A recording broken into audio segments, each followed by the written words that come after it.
Taoiseach Michael Martin, the Minister for Public Safety, the Government of Canada, the Honourable Gary Anand Sangari, Mayor of the County of Cork, Councillor Joe Carroll, members of my accompanying Indian delegation, Dr. Padmini Turlapati, Mr. Pradeep Kalsi, representatives from the Irish National Police Service, Royal Canadian Mounted Police, the Naval Service, ILAG, and the first responders, representatives from the Bantry Community College, Ahakista Community Association, and our brilliant student choir from the Ahakista National School, dignitaries, ladies and gentlemen. It is a solemn occasion that brings us together. We are gathered here today with deep sorrow and heavy hearts to remember the 329 innocent lives that perished on that fateful day, June 23rd, 1985, exactly 40 years ago. I want to start by paying tribute to the wonderful community of Ahakista and the people of Ireland. The spirit with which the people of Ahakista and nearby areas rose to the occasion in solidarity with the families of the victims is a story that I think has remained unknown but needs to be told and retold. Apart from the emergency assistance in identifying the bodies and locating the collecting of the debris, they opened their homes to complete strangers and generously put them up in their hour of grief.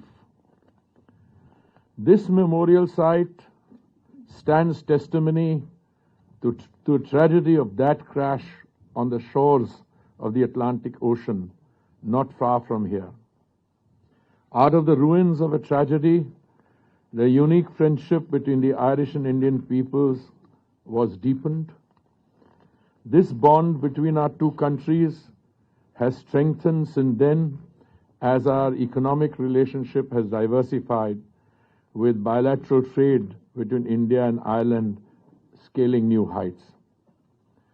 On behalf of India, I therefore would like to once again thank the country of Ireland for continuing to memorialize the Air India 182 tragedy. The destruction of Air India Flight 182 Emperor Kanishka by an act of terrorism is a stain on humanity.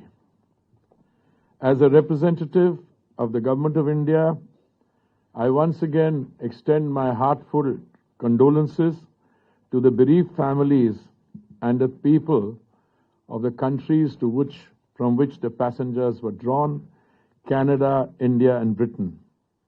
Men, women, and children, more than 80 children had boarded that flight expecting to return their loved ones. They never did. This tragedy was not an accident. It was a deliberate, heinous attack carried out by extremist elements associated with fringe and radical movements who sought to weaken and still seek to weaken countries by such actions through terror. Sadly, this is not merely an episode of the past. Terrorism and extremism remain a very real present-day threat, one that many of our countries know very well. What is often forgotten is the terrorist takes away the most fundamental of rights, the right to life. And whether the act is committed on 9/11 or 26/11 or Pahalgam, the effects are exactly the same. Innocent lives of people who have nothing to do with the differences that might emerge end up laying down their lives. Across the world, many countries face the scourge of terrorism, and as I said, an act of terror committed wherever, whatever be the cause, ends up doing the same thing. It takes away the right of life of innocent peoples. Sadly, in the year 2024, such deaths have increased, and a number I came across that in the year 2024 it has gone up to 8,352. Each year brings deadlier forms of violence against innocent civilians. The world needs to come together, not only in isolated episodes of solemn mourning such as these, but in collective, proactive efforts to combat this terrorism. Ideologies may differ, political differences may exist, but we need to remain vigilant. We need to recognize these dangerous trends, which instead of disappearing, seem to be gaining further ground. On behalf of India, I call upon the global community to remember our shared responsibility.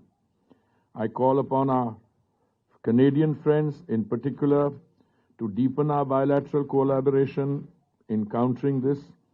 Canada is a valued partner and a friend of India. We share vibrant cultural and economic relations with each other, and we are bound by democratic traditions. And those ideals require us to act together against all forms of extremism and terrorism. When separatist violence and separatist voices find sanctuary, when extremist figures glorify violence and they threaten not just the people whose lives they take away, they threaten societies at large.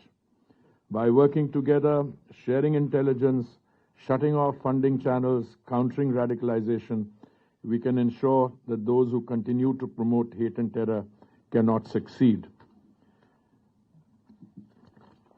India stands ready to do more. Our security agencies, our intelligence apparatus, and our diplomatic channels remain committed to partnering with Canada and all other countries. Let us redouble our efforts to ensure that what happened on 23rd June 1985 is never repeated, not here, not in India, not anywhere in the world. Flight AI 182 tragedy was one of the deadliest terrorist attacks in aviation history. It has left scars that have not healed even after 40 years. I have personally had the benefit of knowing many of you, those of you who lost their dear ones, and over the years we have grieved together, we have reached out, and I'm afraid even 4 decades later, some of us are still not coming to terms with that horrific accident or act of crime. Let this commemoration send a powerful, united message that those who chose the path of terror will never prevail over the enduring bonds of humanity, democracy, and friendship. Our nations have mourned together for 40 years, and we will continue to honor the memory of those who lost by striving for peace, security, and justice. May the memories of all those who perished remain forever in our hearts. I thank you very much.